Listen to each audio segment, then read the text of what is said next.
Quebec officials and executives from Bombardier have just held a press conference on Bombardier's exit from the commercial aviation business. Scott Peterson is following this story for us. So, Scott, quite a shocker, really. Yes. I mean, this plane has been talked about for so long, and now it's being sold. What's going on? And Bombardier invested so much in this. This is the A220. It used to be the C series. They basically bankrupted themselves at $6 billion to develop this aircraft. And now they're getting out of the business altogether. So a big turnaround for this company. And this is the A220 program. They're getting out. This is Bombardier of the commercial aviation business altogether. The sale number here is $600 million that they're going to get from Airbus. And what this does is it increases Airbus's stake to 75%.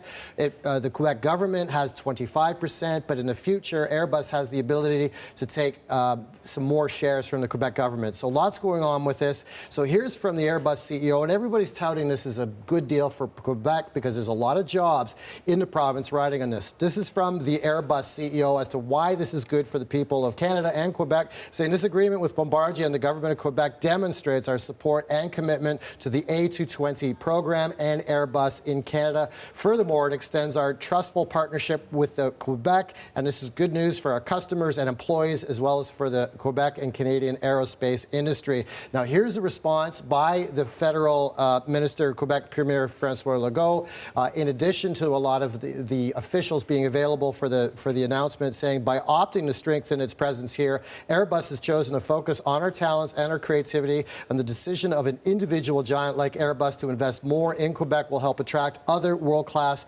prime contractors. Now, the background story here is Airbus was hemorrhaging cash. They were up. I was on the conference call this morning. They were in the neighborhood of $10–11 billion debt. A lot of that attributed to the C series. So they had to spin this division off. And also, the Quebec government's involved here because of jobs. They invested back in 2015 $1 billion to maintain the program in Canada. They've been assured by Airbus that they will be doing that. But there's about 3,000 jobs specifically still in the A220 program.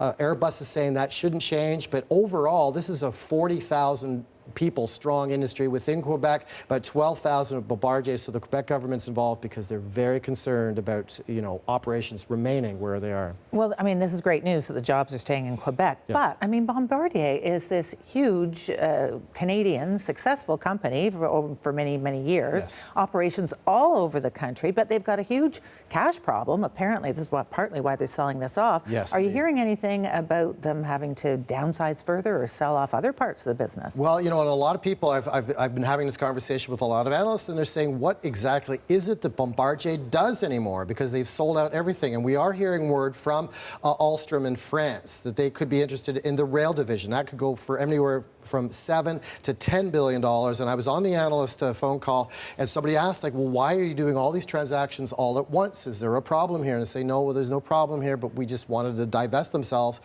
of this massive debt that they've accumulated in the neighborhood of about $10 billion.